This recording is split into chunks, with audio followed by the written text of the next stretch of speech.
After that shocking announcement, the students started buzzing about the real reason behind the competition, how it was all because of bullying fueled by jealousy.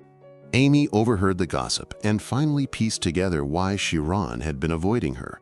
It was to keep her out of the mess. Sharelle admitted that Class 7 were always like that, recalling how she'd almost been bullied herself before luckily moving up a grade. Furious, Amy decided to march straight to Shiron to teach him a lesson, and maybe take down every 7th-year student while she was at it. Sharelle jumped in to stop her, warning that Amy's outburst would only humiliate Shiron even more. Amy paused mid-step. Sharelle's logic actually made sense. Sharelle suggested a better idea. Amy should go help Shiron master teleportation magic instead. Amy brushed it off, claiming she was too busy cramming for her exams. Night fell, bathing Alpheas Academy in the soft glow of moonlight. The rustling of leaves was interrupted by footsteps crunching across branches, disturbing the quiet. A shadowy figure darted through the trees before perching on a branch, eyes locked on a dorm window still lit by lamplight. Turns out, it was Amy. Too proud to admit she was worried about her boyfriend, she leaped onto the windowsill, landing right in front of Shiron. Clamping a hand over his mouth, she cut off his startled yelp. With a psychopathic grin, she planned to educate him for keeping his struggles from her. Except, none of that was real, just her imagination running wild. When she actually reached the window, she found Professor Siena deep in conversation with Shiron instead. Professor Siena spotted Amy immediately, while Shiron choked on his tea at the sight of her. The professor scolded Amy for sneaking into a guy's room at night, but Amy fumbled to explain the misunderstanding. Professor Siena assumed they'd been distant lately because Amy was secretly visiting him after hours. Suspicious, Amy grilled the professor about why she was in Shiron's room. Siena claimed it was just to discuss the competition.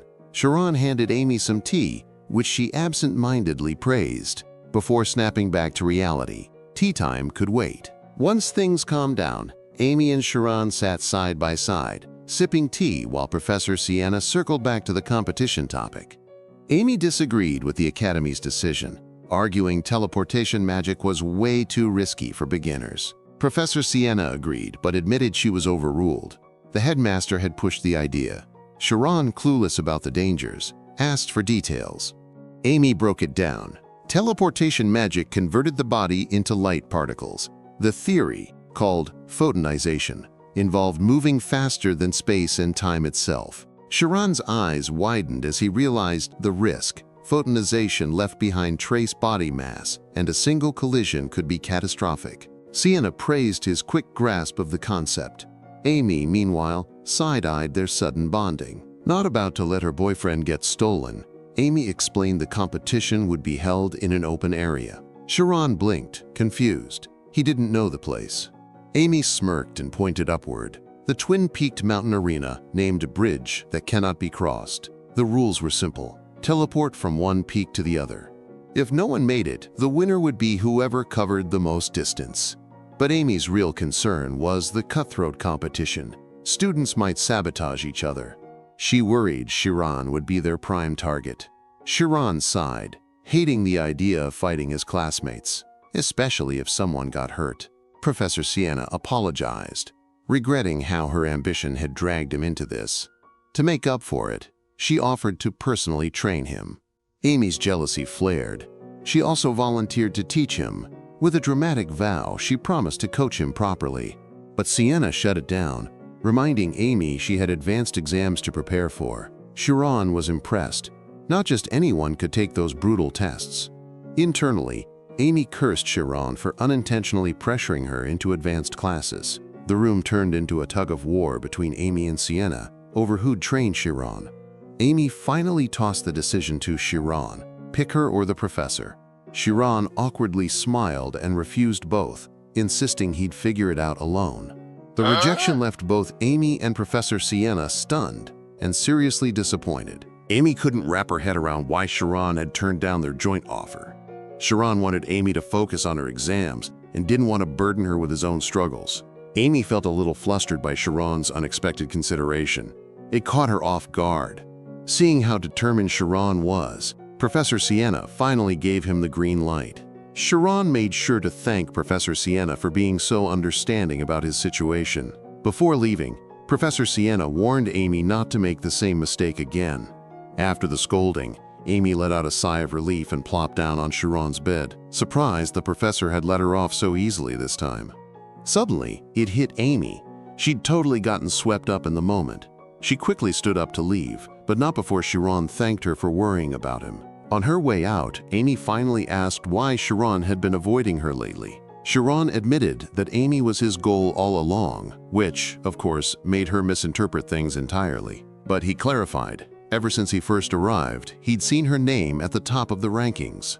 He was determined to catch up to her, pushing himself to his absolute limits. Out of nowhere, Amy snapped at Shiron for constantly calling her senior. The idea of being chased by some overachieving junior trying to surpass her, absolutely ridiculous. Just as Amy was about to storm off, Shiron called her back. This time, just by her name. Amy was stunned. She hadn't expected him to adjust so quickly. With a serious, confident look, Shiron promised he'd catch up to her in no time. Amy shot back that he'd better hurry. She might graduate before he even got close. Shiron was dead set on winning this competition no matter what. They only had 1 month left before it began. The next day, after classes ended, students were scattered around the school grounds. Everyone was still buzzing about the competition, especially the 20 participants who'd signed up. Then they spotted Shiron hauling a massive stack of books. Of course, every single one was on photonization theory. He was fully committed to training on his own this time. For a second, doubt crept in, but he shook it off. He had to stay focused. Even if he hadn't grown up learning magic like everyone else, he was sure hard work would be enough to outshine the others. Meanwhile, Mark had already mastered teleportation magic. His private instructor couldn't stop praising how naturally gifted he was. Mark played it cool, deflecting the compliment right back at his teacher. He'd been nervous at first, but turns out the spell came way too easily to him. The instructor urged Mark to keep practicing. If he perfected this, no one would stand a chance against him in the exams. Mark grinned, already imagining himself getting promoted to Class 5. Then a servant reported back to him about Shiron studying magic alone from books. Mark was confused. He'd assumed Shiron would use his connections to hire a tutor. Back in his room, Shiron kept studying day and night. He'd memorized every theory. Now, it was all about putting them into practice. That night, Shiron headed to one of the Academy's training fields to test his magic. He stretched, psyching himself up for his first real attempt. Closing his eyes, he steadied his breathing and focused. Then, he channeled everything he'd learned into his spirit zone. He realized the only thing blocking omnipotent and omniscience was himself. So he had to erase his own limitations. As he succeeded, his body began glowing. Photonization was active. Shiron took a deep breath and attempted his first teleportation. The next morning in the 7th grade classroom, the students were shocked and confused, all staring at Shiron. His face was wrapped in bandages from injuries, clear signs of a failed magic practice during yesterday's training. Even so, he had no other choice but to keep pushing his body to its limits. Failure after failure piled up, and the pain was undeniable. Yet he kept grinding. Before he knew it, there were only 8 days left until the competition. He still hadn't successfully cast teleportation magic, but he meticulously noted every mistake and setback. The other students watched his progress, while Shiron kept troubleshooting each problem one by one. 5 days left. Still failing. 4 days left. Still no luck. Until the day before the competition, Shiron looked completely drained from overtraining. But he'd fixed every mistake he could. There was nothing left to adjust. His vision blurred. He was hitting his absolute limit. With one last try, he poured every ounce of energy into the spell. Suddenly, his body transformed into a bright flash of light, darting forward. When he landed, he stumbled, crashing to the ground. But strangely, he felt no pain. Face still pressed against the dirt, he grinned, thrilled he'd finally pulled off teleportation. He wanted to try again immediately, but exhaustion knocked him out cold. The next morning, Mark stood by his dorm window, staring into the distance. His instructor approached, asking how he was feeling. Mark with confidence, convinced today would be his ticket to the 5th class. Over at Alpheas Magic Academy's main building, Maria was just heading to class. Mark called out to her from behind. She froze in fear, trying to avoid him, but Mark blocked her path. He knew she'd reported their bullying to Professor Siena. Maria dropped her bag in panic as Mark admitted he'd seen her in the faculty room. He walked off, promising to, quote, deal with her after the competition. Maria collapsed in tears, dreading the retaliation she'd face once Mark returned. Meanwhile, Mark joined his classmates to finalize their plan against Shiron. His friends had already schemed to ambush Shiron mid-competition. Mark guaranteed them high-ranking positions, thanks to his father's influence in the Magic Association. At the exam site atop the Twin Peaks, Siena handed the judges the participants' info. Students from other classes gathered to watch. Even the headmaster showed up, curious about Shiron's skills. Professor Ethella, waiting at the opposite peak, saw the headmaster's signal and prepped the students. Some kids were visibly nervous, unnerved by the terrifying height. The fear of falling to their deaths haunted the weaker-willed ones. Mark asked his buddy if they'd seen Shiron, but no one had. Mark was stunned. There was no way Shiron would skip this. Back at the dorm, Shiron was still dead asleep, until a tiny ant crawled on his face, jolting him awake. He panicked, realizing he might have overslept and missed the competition. Sharelle couldn't spot Shiron anywhere, which sent Amy into a panic. Without hesitation, Amy snatched the binoculars from her best friend's hands to search for him herself. Amy assumed Shiron had failed to master teleportation magic, and that's why he was missing. Professor Ethella laid out the competition rules, simple as could be. The students just had to run, and whoever covered the farthest distance would win.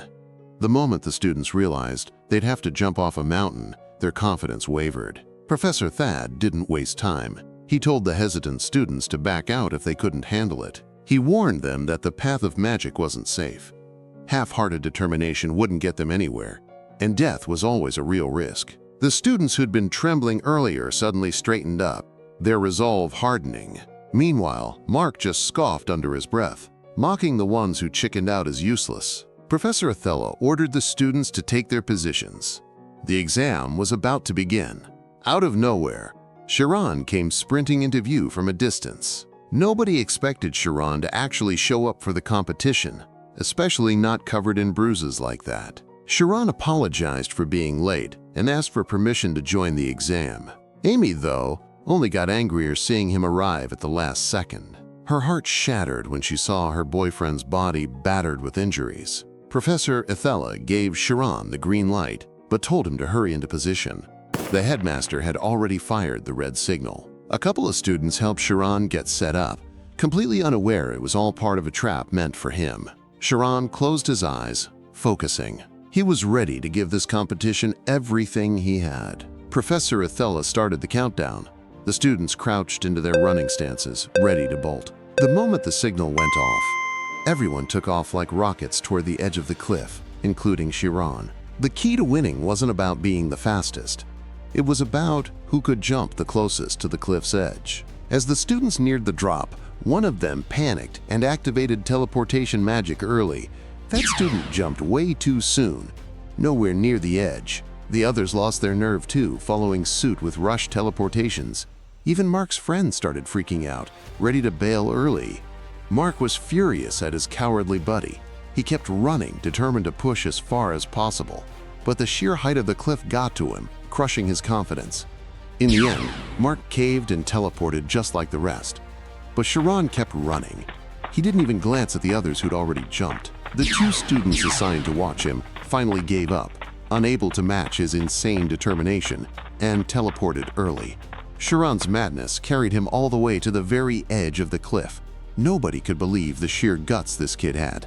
No one his age should have had nerves of steel like that. Without hesitation, Shiron leaped off the cliff. No photonization, just pure, reckless abandon as his feet left the ground. A year ago at Rian's place, he asked Shiron if he wasn't scared of dying when fighting his dad. Shiron read from a book that fear was just part of human imagination, something people projected based on whatever situation they were in. Like, if someone jumped off a cliff, they'd only actually die when they hit the ground. And before that happened, there was still time to figure a way out. Rian, being kinda dense, didn't get Shiron's point and immediately called him stupid. Obviously, jumping off a cliff meant certain death. Fast forward to the present, and Shiron was using that same theory to pull off mid-air photonization. Of course, it wasn't as easy as it sounded. Fear and anxiety could still creep up at any moment. But Shiron fought to keep his focus. His body started glowing intensely before he shot forward. He chased after the other students ahead of him, getting closer, until he blew past every single one. Mark couldn't believe his eyes. He wondered just how far Shiron had jumped off the cliff this time. The crowd of students cheered, hyping up the competition participants. The fifth years noticed Shiron's insane move, launching himself from the cliff's edge. Sharelle was shook. This was Shiron's first time using magic, and he was already pulling this off. Mark pushed harder to catch up, pissed at how his own team was performing. Even though he gave it everything he had, Shiron kept gaining on him. Meanwhile, on the other side of the cliff, Maria was walking off somewhere alone. She remembered the bullying she'd endured, her grades dropping, and her teacher yelling at her. Maria hated competition. No way was she letting Mark win. Back in the arena, one student started panicking about falling to his death. Sure enough, he lost focus and plummeted. He screamed for the instructors, begging to quit the competition. Everyone just laughed at the guy's dramatic meltdown. Turns out, giant fans were set up at the bottom of the cliff the whole time. They slowed falls, making it impossible to crash. Mark kept chasing Shiron, hoping he'd tire out eventually. But nope, Shiron looked like he could go all day. Professor Ethella admitted Shiron was a natural. His teleportation rhythm was as steady as a machine.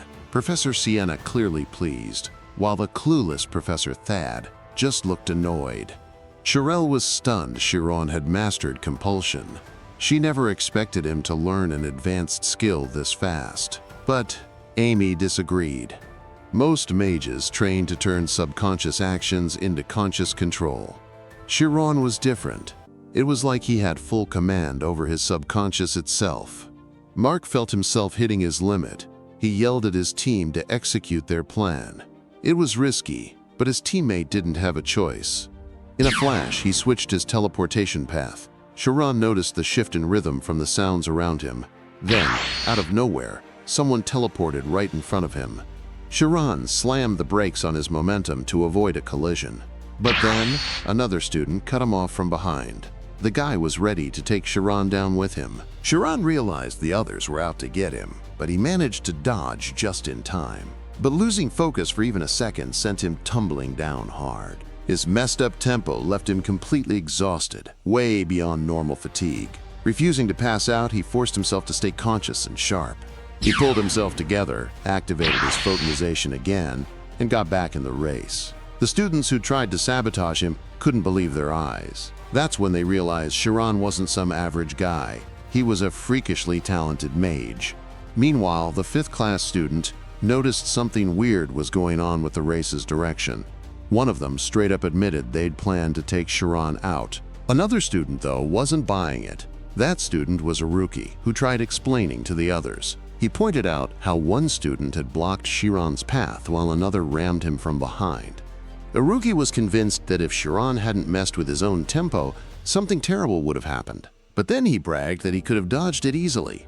The others rolled their eyes at his cocky attitude. And Iruki was right about one thing. There was no way the professors hadn't noticed. After the incident, Mark took the lead, leaving Shiron behind. But Shiron wasn't giving up. He doubled down, sharpening his focus even more. He changed tactics, speeding up his tempo. But it drained his stamina fast. The whole class was rooting for Mark to reach the finish line. Amy worried Shiron was pushing his body past its limits with magic, while Sharelle whined about wanting to see the action. Then, out of nowhere, something shot toward Mark's teleportation path, throwing him off completely. A steel ring trap launched at Mark, but he barely avoided it. The professors panicked. This wasn't part of the plan. Mechanical traps suddenly activate, targeting both Mark and Shiron. Siena ordered Thad to check the machine room immediately. She even suggested the headmaster shut the whole competition down. The headmaster took a second to weigh the situation. Then he barked at the order to cancel the event. A signal flare shot into the air, officially calling it off. Meanwhile, Professor Thad stormed toward the machine room, ready to chew out the guard for screwing up. But when he got there, the door was locked from the inside. Sensing trouble, Thad summoned fire magic, ready to blast his way in. Then he felt someone just sitting on the other side of the door. He threatened to blow the whole room up if they didn't open it. A desperate girl's voice told him to go ahead. She was tired of living anyway. He recognized that shaky voice. It was Maria, trembling with fear. Thad warned her she'd regret it if she didn't open the door. Maria didn't care. Her life was already hell because of this competition. Death didn't scare her. Finally, Thad understood what had happened. He let Maria do whatever she wanted. After all, the headmaster had already canceled everything. Back on the field, Shiron and Mark stood frozen, unsure what to do next. Exhausted, Shiron locked eyes with Mark, and neither was backing down. So they kept going, ignoring the cancellation. They charged straight through the active traps, determined to finish. Professor Siena could only cover her mouth in horror.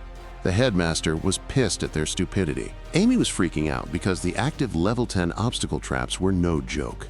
These things were specifically designed for specialists. As time dragged on, more and more traps kept activating, turning the whole place into a death maze. Each trap had its own speed and shape, making them unpredictable as hell. Shiron kept pushing forward, dodging every trap like his life depended on it. Mark, desperate to win, was hell-bent on getting as far as possible before getting eliminated. He wanted to impress the headmaster and professors, to prove once and for all that he was the real deal. Pulling off some slick moves to avoid the traps, he couldn't help but feel proud of himself. Then, out of nowhere, Shiron realized Mark was heading straight into danger. Meanwhile, in the monitoring room, the screens showed the level 10 traps still active, glowing ominously. Maria couldn't wrap her head around why the academy would pit students against each other like this. Was this really what competition meant? Professor Thad tried explaining things to her, but Maria wasn't buying any of it. She didn't want to hear any sugar-coated excuses, no matter how nicely they were phrased. So Professor Thad hit her with a question. Had she ever heard of a genius student named Thad? Maria admitted she'd never heard of him. The professor then dropped a bombshell. He'd been stuck in the 5th grade for 5 whole years at this very academy. He'd even gotten captured by the headmaster once, who gave him some hard truths. The biggest rule for a mage? Never compare yourself to others. And yet, that's exactly what Mark was doing. Obsessed with winning at all costs. Just then, a net trap shot out, aiming straight for him. Mark finally realized he'd gone the wrong way, but it was too late. There was nowhere to run, nowhere to hide. In pure panic, he screamed for help like a total coward. The professors could only watch, resigned to the tragic fate about to befall him. Amy and Sharelle couldn't even bear to look at the horrifying scene unfolding. Right as Mark was about to lose all hope, a hand yanked him backward. Whoever it was pulled him clear out of the trap's path. Of course, Shiron wasn't about to let a classmate die like that. The Class 7 students couldn't believe Shiron would actually save Mark. One kid even questioned why he'd bother, only to get chewed out by another who reminded him this was a human life. Even the girl who'd bullied Shiron before was stunned by his insane maneuver. Shiron kept dragging Mark away from the trap, but Mark flailed around like an idiot. It was seriously pissing Shiron off, but he forced himself to stay focused and think of a way out. After struggling like crazy, Shiron finally broke free from the net trap's range. But the traps, designed to hunt down participants, started chasing them at terrifying speed. The Class 5 kids erupted in cheers, urging Shiron to run faster. Seeing the traps closing in like hungry beasts, Shiron racked his brain for a solution. With no path forward, he made a split-second decision. He turned back. Iruki grinned, loving Shiron's call. Sometimes, you gotta backtrack when there's no other choice. Witnessing Shiron's insane skills, the Class 7 students finally realized how wrong they'd been about him. One of the girls started cheering for him, genuinely this time. Soon, the whole class was rooting for him, their support totally sincere. Iruki was thrilled. The atmosphere had done a complete 180. Sharelle was beyond impressed, and Amy agreed.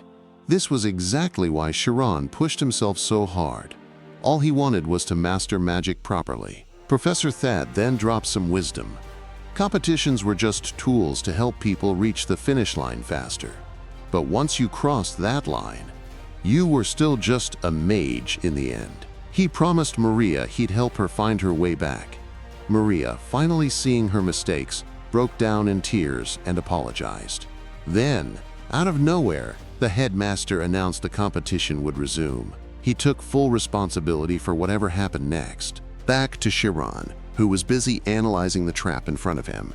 The thing moved like it was alive, shifting in unpredictable, chaotic patterns. Shiron activated the spirit zone, scanning for an escape route like a human radar. He spotted a path. If he bent his teleportation route just right, he could slip through. Without wasting a second, he bolted straight into the trap's center, zigzag teleporting like a man possessed. The next obstacle is easy. He cleared it like it was nothing.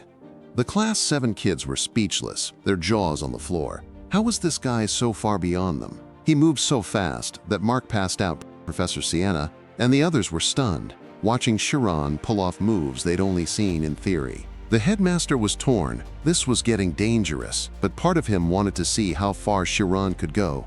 What weirded him out, Shiron showed zero pride or hunger, just cold, detached focus. Trap after trap, Shiron plowed through, unfazed by the escalating insanity. Professor Ethella noticed it too. No fear, no obsession, just pure calculation.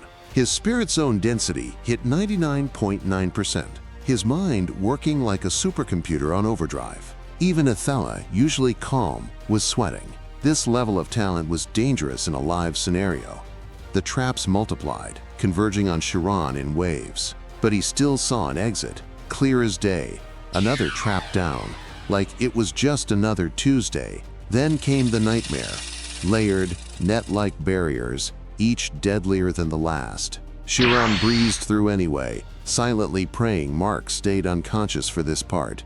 His teleportation was so fast, light bent around him like warped photons. Iruki lost it. Shiron seriously pulling off the legendary rainbow drop, that insane technique where he split teleportation into thousandths of a second. The other Class 5 kids gaped. How could anyone calculate that Iruki shut that down fast? Shiron wasn't calculating. He was feeling it. In other words, Shiron was a freaking genius who had no clue he was a genius. Shiron cleared the net trap, but something felt off. The trap components started merging, swirling together. Then, a goddamn dragon-like trap materialized in front of him. The professors panicked, yelling at Shiron to abort. Now, Siena, done with this mess, stormed off to search for Thad. Unexpectedly, Mark woke up. The first thing he saw was a dragon trap opening its jaws to swallow them whole. Mark flailed like a coward, but Shiron didn't blink, just crunched numbers for an escape. Siena burst into the control room, scanning for Thad. Thad stepped out with Maria, confused why Siena looked ready to murder him. Siena didn't explain, just screamed at him to shut the traps down. Thad paled. He had no idea Shiron and Mark were still in there. Cursing, he sprinted back to the controls, slamming the emergency off switch. Amy and Sharelle were hysterical, watching the dragon trap lunge for Shiron and Mark. Even the headmaster could only watch helplessly as chaos unfolded. In the final moments before impact, Shiron steadied himself, pushing down the rising panic. His focus was insane, way beyond what any beginner mage his age should have been capable of. He split the teleportation path into 100 fragments, slipping past the first obstacle like it was nothing. 6 sharp turns later, he hadn't messed up once. Flawless. Then he'd screwed up. A trap blocked their exit, and there was no way around it. Amy and Sharelle freaked out as they realized Shiron had walked right into a dragon snare. But then, out of nowhere, a crazy fast flash zipped through, pulling off an insane maneuver. Just like that, Shiron was free, slipping out of the dragon's trap. The 7th-year students rushed over to him immediately. Even the 5th years were there, staring in disbelief that he'd actually pulled it off. Against all odds, Shiron had gotten Mark to safety. Students crowded around, checking on him. Professor Ethella stood frozen, completely speechless. She bolted soon after, probably to report the whole situation to the headmaster. Shiron still hadn't moved, too busy gulping down air to fight off the exhaustion crushing his lungs. The other students were terrified. This guy had just pulled off specialist-level magic just for the advanced class Shiron admitted he'd thought he was gonna die back there. That just confused everyone even more. They'd assumed he was some kind of prodigy. Real power doesn't need to show off. The students circled him, congratulating him, some praising him, others finally admitting he deserved that 5th class promotion. Professor Ethella reported everything to Siena, who was pissed she'd missed Shiron's insane stunt because of Thad. With things calming down, Siena finally updated the headmaster, but the headmaster seemed lost in his own thoughts, barely reacting. Secretly, he was grateful to Shiron for showing him something truly extraordinary. Thad knew exactly what the headmaster was feeling. He stepped in, nudging the headmaster to get on with the ceremony. For the first time in forever, the headmaster felt envy. Shiron's pure, unfiltered passion for magic was something he'd lost long ago. His heart hadn't pounded this hard in years. Finally, the headmaster gave his speech and announced the exam results. Official word came down. Shiron was moving up to the 5th class. Mark pushed through the crowd, and everyone braced for a protest. But instead, he looked pale, completely shaken. He'd just witnessed a real genius in action. Mark bowed deeply, apologizing and swearing to take full responsibility for what he'd done. The rest of Shiron's classmates followed suit, ready to accept whatever punishment came their way. Shiron, expressionless, had expected nothing less. Now the bullies were scared, even calling him Senior. Sharelle frowned as Amy suddenly turned to leave without even saying goodbye. Seeing Shiron prove himself lit a fire in Amy. She was more determined than ever to push forward. Out of nowhere, Shiron shouted Amy's name at the top of his lungs, startling both her and Sharelle. In front of everyone, he declared he'd catch up to her soon, making the students misinterpret his boldness, when really he was just delirious from exhaustion. Amy and Sharelle were totally caught off guard by his bluntness, and Shiron wouldn't remember any of this when he woke up later. With that, Shiron was officially transferred to the 5th class, Professor Siena's domain. Meanwhile, Professor Ethella was still baffled. When Shiron entered the dragon maze, she hadn't sensed a thing. The next morning, sunlight bathed the academy, bringing a fresh wave of hope for the students who had owned up to their mistakes. Even so, the incident was still going to be judged by the headmaster and the professors. The first student to face judgment was Maria, who admitted to all her mistakes and was ready to accept her punishment.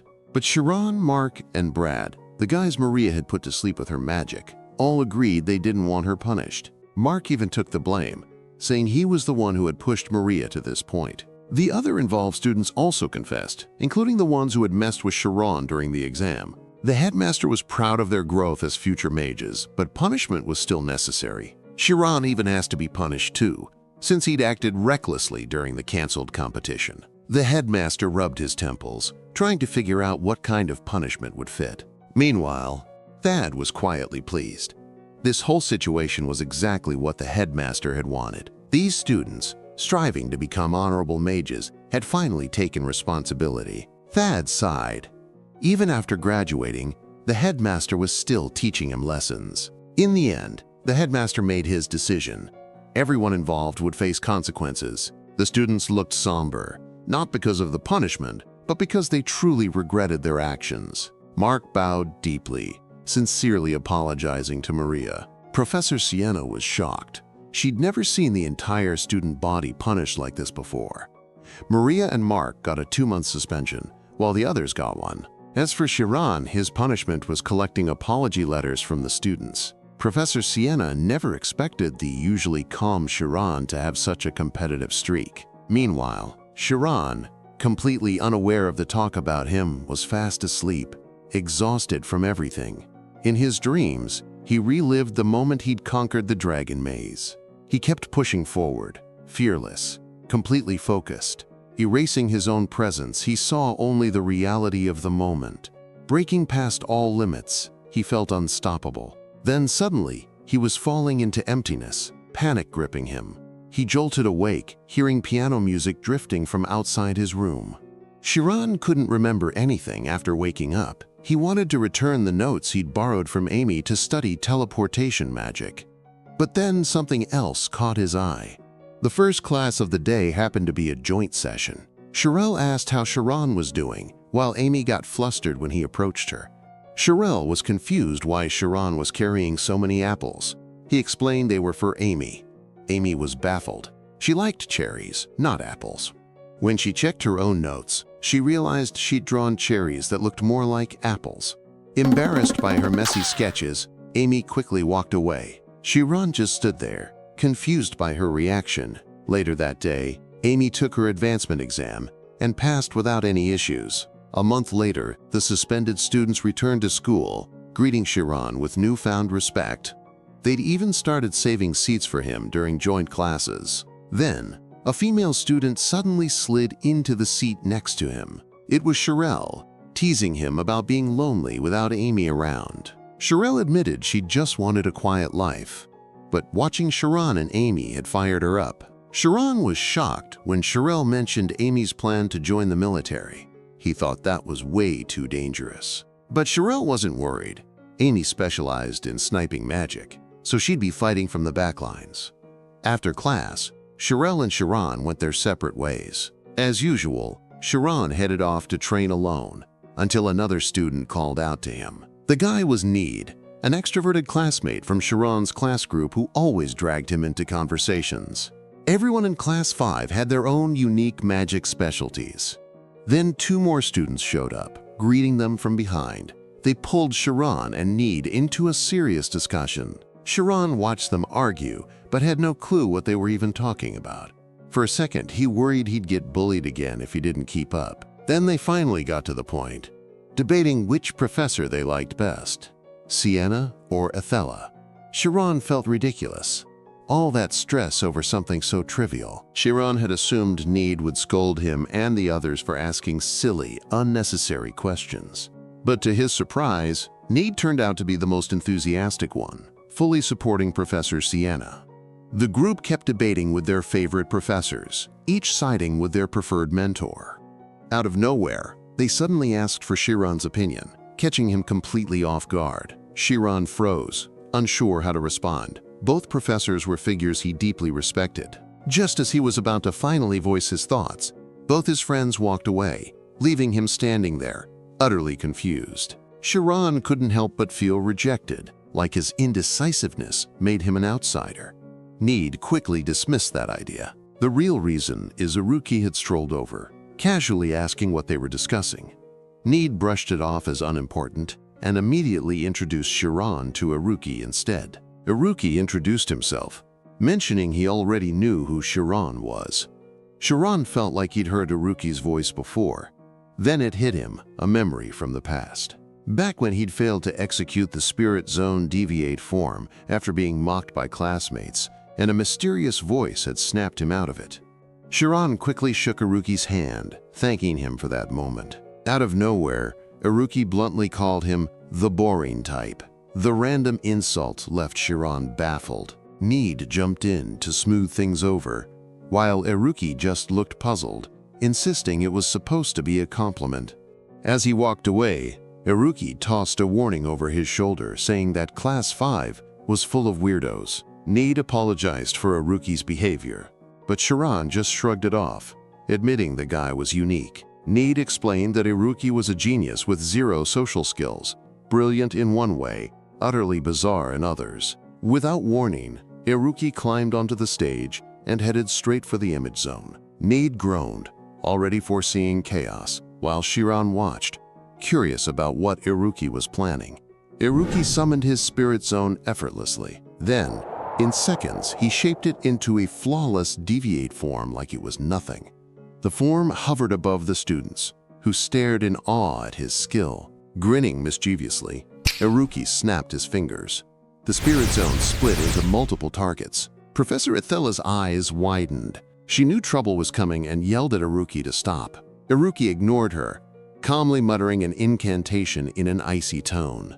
The students barely had time to react before realizing it was an explosion spell. They bolted. Iruki's deviate form shot straight through the targets he'd created. The colliding energies erupted into a blinding flash. Boom!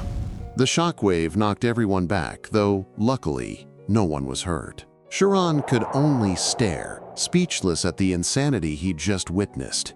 Iruki, acting like he'd done something cool, gave Shiron a lazy wave before. Professor Ethella dragged him away, scolding him for yet another reckless stunt. Shiron was still trying to figure out what Iruki's whole deal was. Iruki was the weirdest kid in Class 5, socially clueless but undeniably brilliant in one niche. His genius lay in mastering a single discipline to perfection. Iruki was the king of physics calculations, able to predict outcomes within a 0 to 100-degree temperature range. He could even calculate the exact day and time 40,000 years in the future. But then there was the time he bombed a poetry-based history exam. When asked about a poem describing falling leaves, Iruki wrote a mathematical breakdown of descent rates based on leaf shape. The teacher, thinking he was mocking the test, gave him a 0. Need added that professors used to take turns handling Iruki before giving up entirely. What shocked Need, though, was Iruki taking an interest in Shiron, which, honestly, made Shiron a little nervous. Just then, a girl from another class approached Shiron. She nervously invited him to join her research club. Shiron politely declined, saying he needed to focus on improving his grades first. The girl took it well, smiling before walking off. Need sighed, mentioning how prestigious her club was. Shiron half-jokingly told Need to join instead if he wasn't already in one. Need casually revealed he actually led his own small research club. Shiron's mood dropped, realizing how far behind he was compared to his friends. Need reassured him. His club was tiny, just 2 members. That piqued Shiron's curiosity. Need led Shiron to his club's building, a weird, Rubik's Cube-shaped structure called Istis. The place was basically a storage hub. Need gestured for Shiron to follow him inside. As they stepped in, Shiron spotted someone scribbling complex equations. It was Iruki, the same guy from earlier, now deep in calculations. The scene rewound to the moment Shiron first stepped into Istis. Need gave him a quick rundown about Istis's origins and its bizarre capabilities. Istis was filled with fake rooms, perfect for stashing things where no one could ever find them. The moment someone discovered a hidden item, the entire structure would shift randomly. In other words, it was the ultimate hideout, impossible for anyone to crack. Then, Need revealed the real room, his research club's actual headquarters. The club was called the Science of Supernatural Spirits Research Room. Shiron just stood there, completely speechless, unable to process what he was hearing. As the door creaked open, dust flew everywhere, making Shiron cough uncontrollably. Inside, he spotted Iruki hunched over a chalkboard, scribbling down some insane calculations. Back in the present, Shiron couldn't believe Iruki had joined a club that actually believed in supernatural nonsense. But Need shut that down fast. Iruki was only here to disprove the supernatural. Iruki seemed thrilled to see Shiron, greeting him like an old friend. Then, out of nowhere, he launched into a rant about atomic properties. Shiron just stood there awkwardly, thrown off by Iruki's randomness. Iruki kept going, explaining how splitting an atom's nucleus could unleash enough energy to wipe out a city. Shiron was horrified. People would die if that actually happened. But Iruki just brushed it off like it was no big deal. Shiron grew even more uneasy and reminded Iruki about a mage's true purpose. Iruki taunting him. Mages couldn't harness that energy, not that they wouldn't. Shiron's expression turned serious. He wasn't having it and shut Iruki down hard. But Iruki kept pushing, saying he only cared about facts, not ideals. Fed up, Shiron turned to leave, but Need stopped him. He had no idea how to navigate Istis alone. Need then scolded Iruki for taking things too far. Iruki admitted it, but only because he saw Shiron as his rival. He'd done it on purpose. He told Need to remember what happened during the teleportation competition. For someone who'd just learned teleportation magic, Shiron's calculations were insane. To escape the dragon maze, Iruki estimated Shiron had split time into 10,000 fractions. Need went pale. No Class 5 student could pull that off. Iruki agreed. No normal mind could process things that fast. Then he asked Need what he thought. Need finally got it. Iruki was testing Shiron's limits, pushing his calculation skills. His plan is to provoke Shiron into competing in the speed gun tournament. The next day, inside the Academy's lecture hall, Students buzzed about the speed gun matches, wondering how Shiron would score. The speed gun test was a practical magic exam. Hit every target with a precise spell. Targets multiplied with each level, and participants had to clear them all before advancing. But Shiron, in typical Shiron fashion, awkwardly confessed to Professor Siena he didn't know any active magic. Professor Siena joked about his grades not being high enough to learn combat spells. Then she dropped the truth. Shiron already had magic at specialist level. Shiron was completely lost. But then he remembered his photonization theory from the teleportation event. He still doubted himself. Light magic couldn't attack. Professor Siena handed him 2 books on advanced light magic research. Shiron's eyes lit up. This was his first real shot at active magic. But after skimming the theories, he slumped, even more convinced this was useless for the speed gun test. Professor Siena patiently explained, light magic could work in the tournament. This branch of magic had been extensively studied, and top mages agreed it had insane potential. Mastering it meant Shiron's growth would be limitless. Finally, he agreed to learn. Later, in the training area, Shiron tried casting light magic, but failed. Again and again. He couldn't believe he was struggling this hard, at his level. After a moment, Professor Ethella greeted the students dressed in full church attire. The students freaked out seeing Professor Ethella's ridiculously elegant appearance. Even the oversized glasses she usually wore were gone. Shiron's classmates explained that Professor Ethella was actually a famous bishop who guarded one of the 12 holy artifacts. There were only 12 bishops in the entire world, and she was one of them. Need, completely swayed by Professor Ethella's beauty, immediately switched sides and became her supporter. For today's lesson, Professor Ethella planned to teach the students how to strengthen their omnipotence. She invited a senior from the graduate class to demonstrate a spell called Kotodama. Kotodama was a power-boosting spell that relied on words. First, the senior casually unleashed a basic tornado spell. Without even chanting, they summoned a crazy strong tornado, leaving the students totally impressed. They all praised the senior, amazed by the sheer power of their magic. Next, the senior demonstrated Kotodama by pulling out a small book from their pocket. He started reading it like reciting incantation. The students were mesmerized by their smooth, captivating voice. But the chant dragged on so long, the students got bored and started dozing off. Finally, after what felt like forever, the chanting ended, and the senior unleashed another tornado spell. This one was way stronger than the first. The force was so intense it nearly sent the half-asleep students flying. The spell wasn't about the words themselves, but the intent channeled through them. Still, he admitted that long chants weren't practical in battle, so he decided to show a shorter and stronger version. With intense focus and determination, the senior began chanting again. This time, the words were completely gibberish. Nobody could understand a thing. But the senior looked way into it, and seconds later, a massive tornado erupted, sending everything and everyone flying.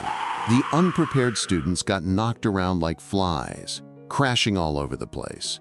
Shiron was blown away by the senior's insane power. Professor Ethella thanked the senior for the demonstration. Since Kotodama was a specialized spell, she had no plans to teach it to the class. Instead, she introduced a similar technique called sequencing, strengthening omnipotence by counting numbers with full concentration. Shiron was curious how counting could have any effect, while the others were confused why numbers even mattered. Professor Ethella explained that numbers were deeply tied to the spirit zone, but the real key was the intent behind the counting. She demonstrated, starting with numbers in the tens. A few seconds later, she hit the hundreds. Her spirit zone visibly expanded. Then she skyrocketed to 400, 1700, 2400. Shiron couldn't wrap his head around how someone could count that fast. Finally, Professor Ethella hit 10,000 in no time, her spirit zone swelling to a 40-meter radius. Just with sequencing, her spirit zone had quadrupled in size. Unlike Kotodama using visual aspects, the trick here was pure focus and mental speed. The faster the counting, the stronger the spirit zone.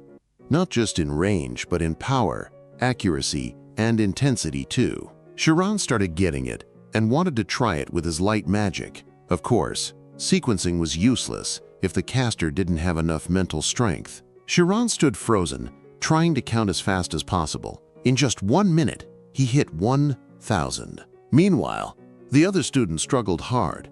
Their mental stamina was nowhere near Shiron's, who'd grown up as a commoner. Shiron suddenly realized he'd accidentally used sequencing before, back in the dragon maze. It clicked. He could categorize numbers in hundreds and count them in chunks. Determined, he stretched out his hand to test it. A blinding flash of light burst from his palm, shocking the entire class. Shiron panicked, totally flustered by how ridiculously flashy his light magic had become. The students started buzzing with discussions left and right, guessing Shiron might use photon output for the speed gun competition. Professor Ethella began keeping an eye on Shiron's progress. Her curiosity piqued. She greeted him, suspecting he'd finally managed to put sequencing into practice. Then, she invited him to test it out inside the image zone. After giving him a quick rundown, she told him he could start whenever he was ready. Shiron closed his eyes, focusing hard as he ran the calculations in his head, his mind sharpening. Soon, he summoned the targets, tiny winged orbs popping up everywhere. He had exactly 1 minute for the speed test, the standard time limit for the competition. Activating his spirit zone, he aimed his hand at the targets. His first shot landed dead on, hitting the mark perfectly. Shiron was stunned by his own magic. Finally, he'd reached this level. He took down several more targets, getting into the rhythm and speeding up. The other students were shocked. Light magic was that fast or precise. Professor Ethella realized he was using sequencing by grouping large numbers and calculating them outright. Shiron kept firing at the speed gun targets, so fast it almost looked like he was aiming and shooting at the same time. When the trial ended, Shiron scored 342 on his first attempt. He let out a sigh of relief. This meant he could join the speed gun competition without any major issues.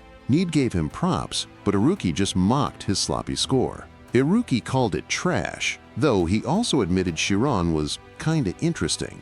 Raising his hand, Iruki asked Professor Ethella for a turn. Flashing a cocky grin, she gave him the go-ahead, but warned him not to mess around. Shiron shot him a skeptical look. He wasn't a fan of Iruki's attitude, but he was still curious. Iruki activated his spirit zone without hesitation. Then, he shifted it into deviate form, something totally unexpected. The other students were shocked. This wasn't normal at all. Iruki summoned the targets and get ready to start. His spirit zone darted toward them at insane speed. Just like that, he wiped out multiple targets in one go. His movements were smooth and effortless, like he'd done this 1,000 times. Shiron couldn't help, impressed by Iruki's insane display. Their eyes locked. The rivalry between them was heating up big time. Iruki cranked up the speed even more, leaving the class in disbelief at how strong he really was. Shiron figured Iruki was also using sequencing, and Need confirmed it. Except Iruki wasn't calculating in thousands, but millions. Shiron froze, trying to process that info. No way a human brain could handle that. When the minute ended, Iruki's final score was 548 points. The other students were kinda salty that he'd been hiding his skills all this time. Even Professor Ethella was surprised. The troubled student turned out to be a genius. Iruki strolled over to Shiron, locking eyes before asking what he thought. Shiron admitted he was blown away. He never expected deviate form to be used like that. Iruki kept egging him on, making the whole class side-eye his weird behavior. Then, awkwardly, Iruki explained he used a logarithmic system and decreased the unit. That straight up shocked Shiron. Those calculations were practically impossible without a calculator. Iruki smirked and threw down the gauntlet, daring Shiron to beat him. Shiron fires back that he learned magic to improve himself, not to crush others, but Iruki called that a weak excuse. Iruki told him to drop the idealism if he couldn't back it up. It's really not convincing that finally got under Shiron's skin. He'd prove his point by taking Iruki down. Iruki just shrugged, smirking as he compared Shiron's understanding to a worm next to his own calculations. Shiron was fuming at the insult, while the other students could feel the tension in the air.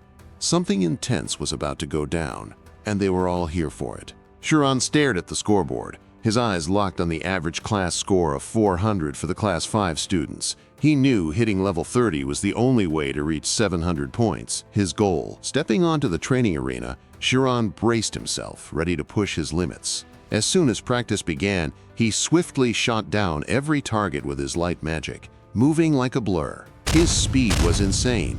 It almost looked like the targets were disintegrating on their own, leaving his classmates in awe and showering him with praise. Even his classmates noticed how much he'd improved. He didn't even need to look directly at the targets anymore. When time ran out, Shiron's score flashed, 567 points, way above the class average. He was exhausted but satisfied, wiping sweat off his brow with a small grin.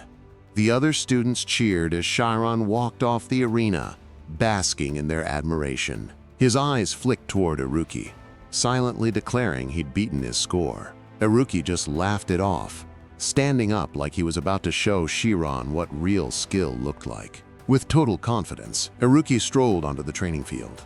And then, he went all out. His deviate form shrank, making him even faster.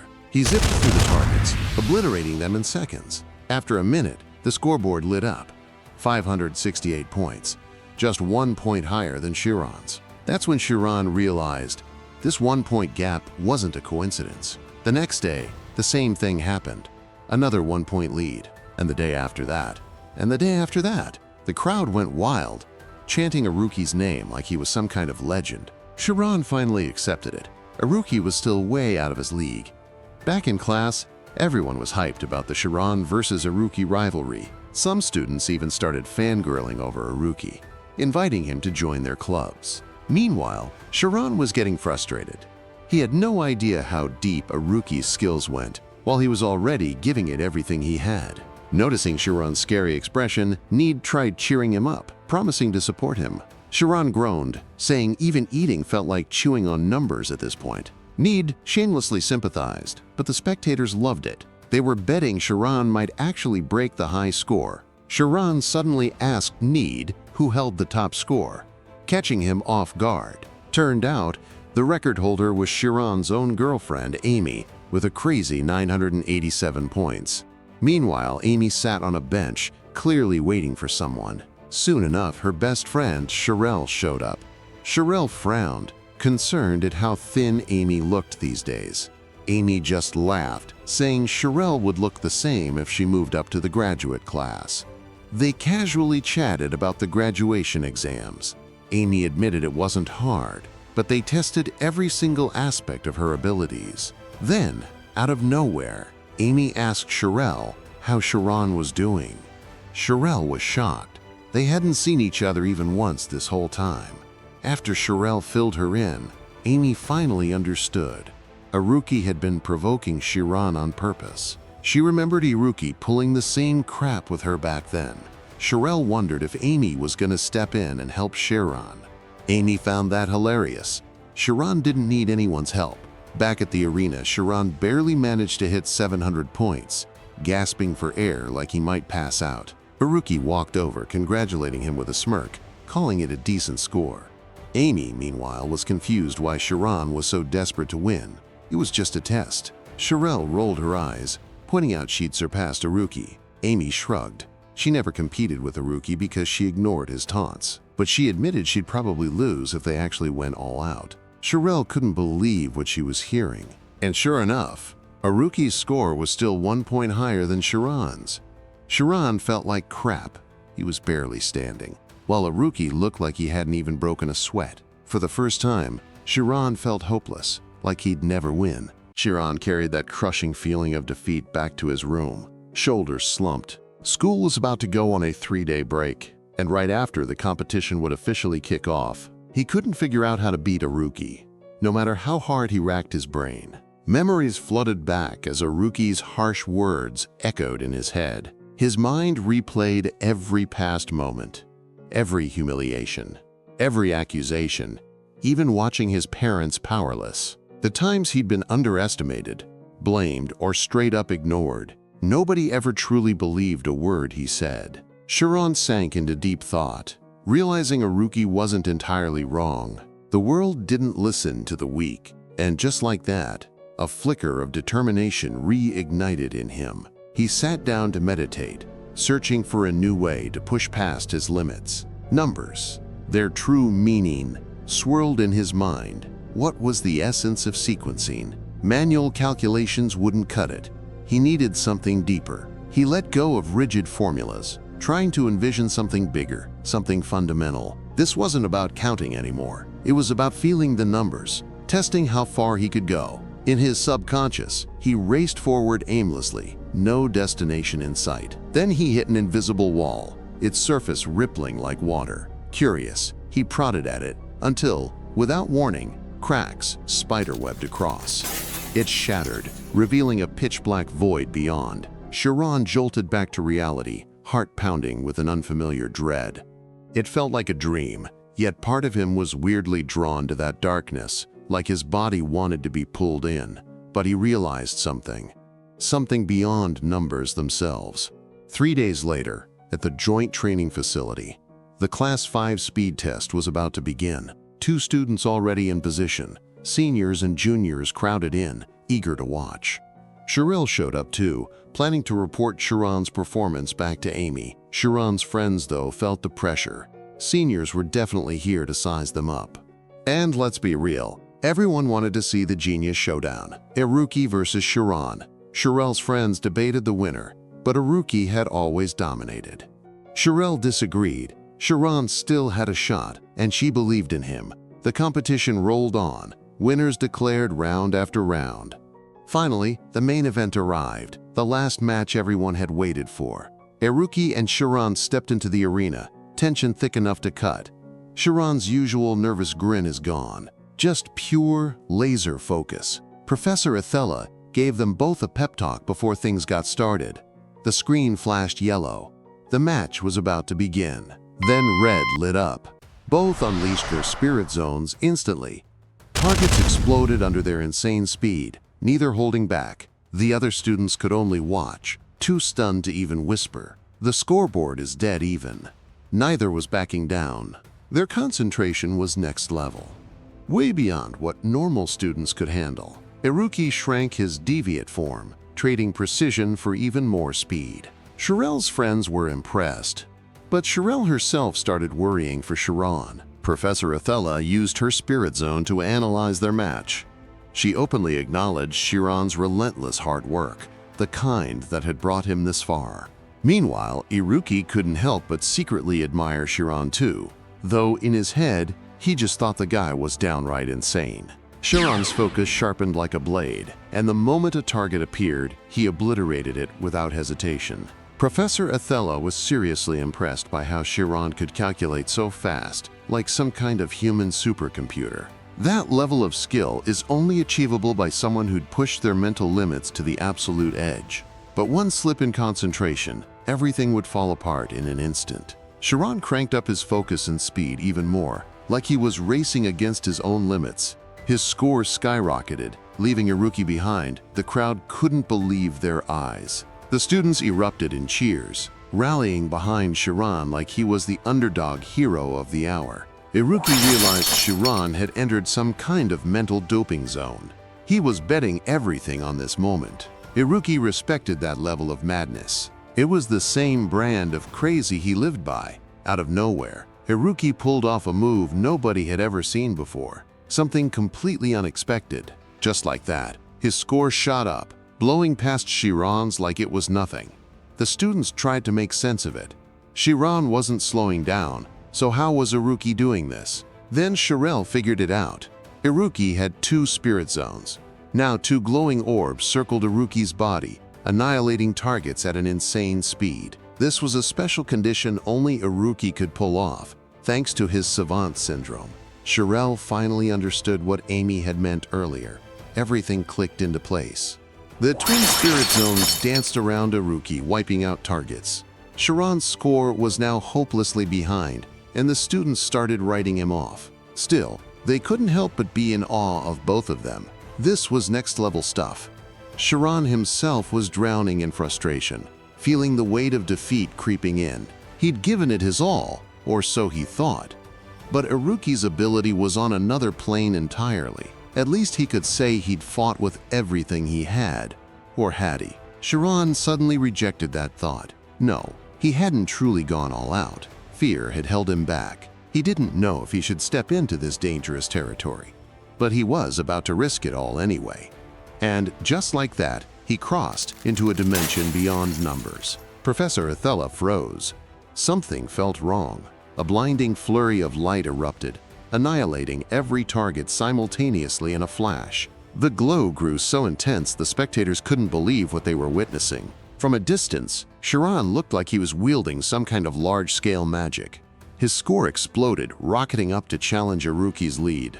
Iruki stayed confident, convinced his calculations would outpace Shiron's last-ditch effort. 5 seconds left. Both of them poured every ounce of energy into those final moments. Iruki started struggling. Those 5 seconds stretched like 5 brutal years. Then the buzzer rang. Silence hung over the arena before the crowd erupted in cheers. Iruki collapsed, drained. It was over. His eyes flicked to his score, 1247. Not bad. Not bad at all. Then he glanced at Shiron, who stood eerily still, like he wasn't even there anymore. Shiron snapped back to reality when someone called his name. Sharelle frowned, worried by his blank, expressionless stare. But she still congratulated him. He'd won, setting a new record with an insane 1253 points. The students swarmed him with praise, though Shiron just looked confused. Iruki suddenly marched over, accusing Shiron of cheating with that large-scale magic stunt. Shiron panicked. Yeah, even he had noticed the whole arena lighting up like a fireworks show. But Iruki just laughed, messing with him before admitting defeat and shaking his hand. Class 5 students gasped, since when did Iruki ever concede publicly? Hell must have frozen over. Shiron brought up Iruki's earlier comment about human lives mattering more than research. Iruki clarified, the explosion was just energy. For it to be a crime, someone had to be behind it, and the person controlling that energy who carried the blame. Then Iruki dropped a bombshell. He needed Shiron's help. From today onward, Shiron would be responsible for keeping him in check. Shiron was frustrated because, in his mind, Iruki should have cleared up the misunderstanding from the very beginning, but Iruki had intentionally stayed quiet. He wanted to see Shiron's true nature, to test what kind of person he really was underneath. He needed to know whether Shiron was someone who'd exploit the explosion's power or someone who actually understood the risks behind it. He knew Shiron had been pushing himself to the limit, training relentlessly just to beat him. And still, Iruki trusted Shiron. He believed that if things ever went too far, Shiron would be the one to stop him. The other students thought that was a ridiculous thing to say. But Shiron understood exactly what Iruki meant. Shiron realized that Iruki was afraid he wouldn't be able to control his own descent into madness and end up bringing disaster to everyone around him. Shiron made a quiet promise to Iruki that when the time came, he'd be the one who stopped him. The other students were completely lost, unable to follow the weight of the conversation, while Need, on the other hand, was deeply moved by what he'd just witnessed. Need felt incredibly proud to call himself a friend of both Iruki and Shiron. Suddenly, Professor Ethella called out to Shiron, her voice unusually serious, breaking the moment. Shiron followed her to a quieter area, unsure of what was coming. Professor Ethella panicked, jumping to the conclusion that Shiron was trying to leave this world, something that left Shiron completely confused. The place he had entered was one that could make a person vanish completely, without a trace. Shiron apologized, genuinely unaware that the location was so dangerous. The mages referred to it as the immortal function, while monks often called it nirvana. Of course, Shiron was stunned when he realized just how close he had come to the void. The place Shiron had seen was a dark, endless void, an immense empty space that seemed to stretch into infinity. That empty space had felt like it was pulling his body in. Shiron woke up from his dream, just like he had every day since that incident. This same dream had haunted him daily. And the strange sensation he kept feeling was starting to make his body feel unstable. He'd consulted Professor Ethella several times, but each time, he walked away with no answers. When he arrived at the club, Shiron slumped onto a sofa, admitting that lately, he felt like he was being haunted. Iruki and Need couldn't believe what they were hearing.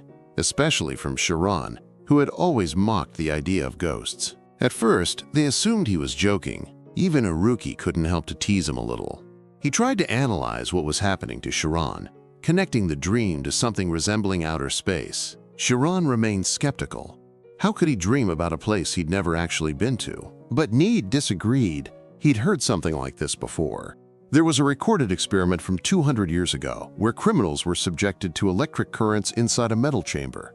He woke up a month later, suddenly knowing accurate details, names, locations, information from places he'd never visited. The theory was that the soul, broken apart by the electric waves, became ionized and transformed into electromagnetic waves. That eerie, chilling sensation the criminal described was what people later called a supernatural experience. An ionized soul could trigger quantum phenomena, allowing someone like Shiron to transcend space and time. Once inside the quantum realm, a new world with entirely different laws emerged, one no longer bound by conventional time. And assume if the soul's weight was lighter than an electron, then the laws of space and time couldn't touch it. That's why Shiron could sense the vastness of space in his dreams. Shiron was impressed by how precisely they were able to explain it, even if it was just a hypothesis. Still, they felt proud of themselves for being able to help. Then, Haruki told Shiron to be honest. He'd sensed something off about Shiron's magic during the speed gun competition and hoped Shiron would finally open up to them. After a moment of hesitation, Shiron finally told them about the immortal function. Need had never heard the term before and turned to Haruki for answers. Haruki didn't respond. He just stood there, silent, lost in his own thoughts. Then, suddenly, he burst into loud laughter, finally understanding why he had lost. He remembered his father once telling him that the immortal function was a domain every mathematician dreamed of reaching. At the same time, Haruki felt a strange pride, as if it were an honor that Shiron had to go that far just to beat him. Touched by how genuinely his friends wanted to help, Shiron decided to officially join the Supernatural Club. This made Need and Haruki absolutely thrilled, welcoming him with open arms. With both of them by his side, Shiron felt confident they could uncover something entirely new. Need then pulled out an official club registration form, ready to formally register their group. After that, Need suggested they celebrate, insisting he'd treat them all. Professor Thad was seen grabbing a stack of research club registration forms. Professor Siena noticed Thad dropping one of the forms. She checked it out. Apparently, Thad knew about this research club. The form listed Shiron and Haruki as members of the Supernatural Club. Suddenly, Siena's expression turned downright creepy. Meanwhile, at a large mansion nestled in a serene forest, Professor Ethella greeted Professor Siena upon her arrival. The two enjoyed some time together and started discussing Shiron. Siena reported that Shiron had joined the Supernatural Club, which shocked Ethella. Siena was seriously worried. That club used to have a terrible reputation. But Ethella brushed it off. The troublemakers had graduated and were replaced by Need, a diligent and well-behaved student. That wasn't the case at all. Need was lazing around on a couch. Shiron was baffled seeing his friends skip class. Haruki was busy playing chess against himself. Shiron gave up on his lazy friends and decided to study instead. Haruki, wanting to mess with Shiron, he told Need to bring out his research project. Their conversation piqued Shiron's curiosity. Eventually, he couldn't resist and went to take a look. Back with Professor Siena, she brought up Haruki's history of causing trouble.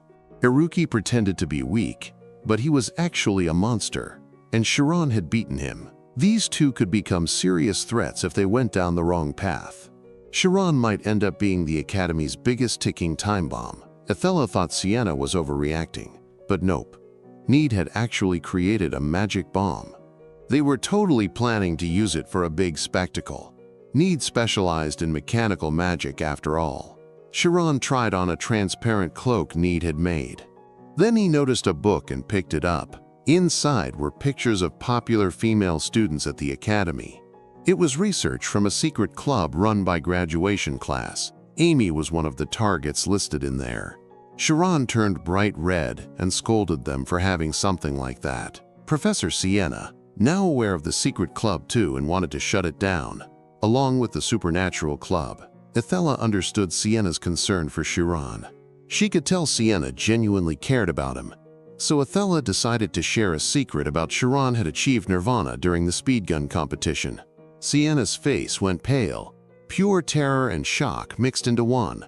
Back at the hideout, a massive tremor suddenly shook the place. They told Shiron to immediately hide their stuff.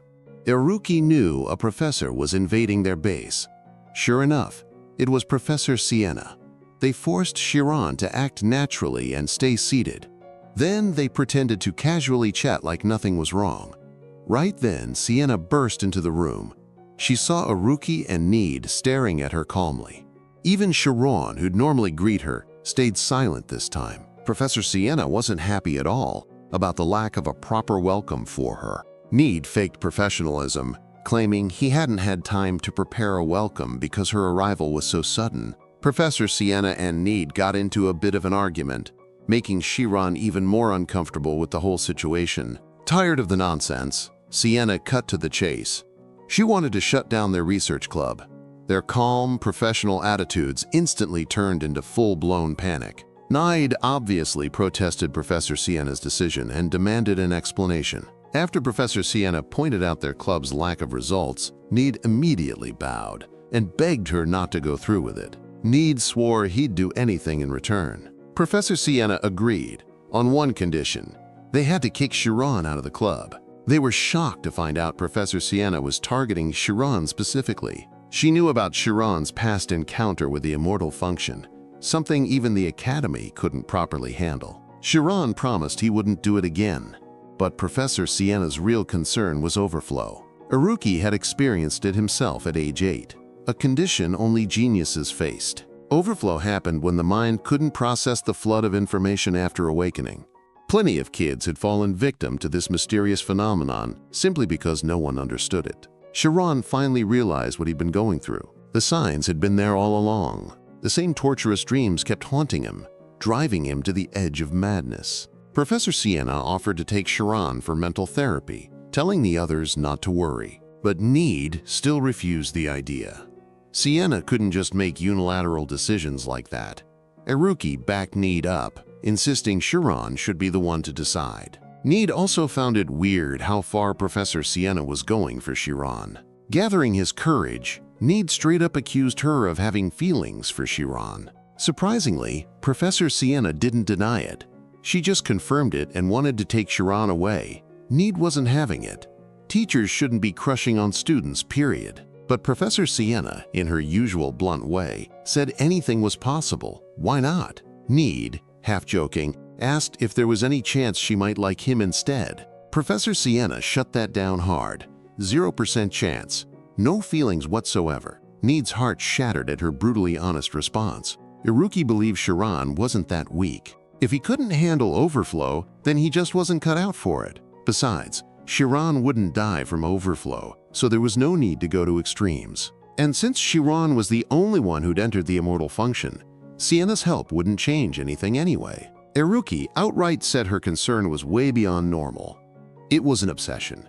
Shiron finally spoke up, agreeing with Iruki that he should be the one to decide. Although he felt like he was losing it, but at the same time, it was exhilarating. This phenomenon was part of him, and he wanted to uncover its secrets with his friends. He wasn't running away. He'd learned to deal with it. Siena was reminded of someone who looked just like Shiron. Realizing she couldn't force things, Siena backed off. But they still had to show results if they wanted to keep their club from being shut down. Need, who'd just started looking relieved, immediately turned pale and passed out. And just like that, the three of them ended up sitting in the academy courtyard, brainstorming their next move. Their club had never actually presented anything before. Nobody could even prove the supernatural existed in the first place. Out of nowhere, Iruki spotted a beautiful woman. Need perked up instantly and turned to look. Turns out it was Professor Siena. Need decided to tail her, hoping to dig up some secrets or weaknesses to use against her. Iruki suggested using Need's invisible cloak for spying. The two of them rushed back to the dorm to grab the cloak. Meanwhile, Shiron was assigned to follow Professor Siena carefully.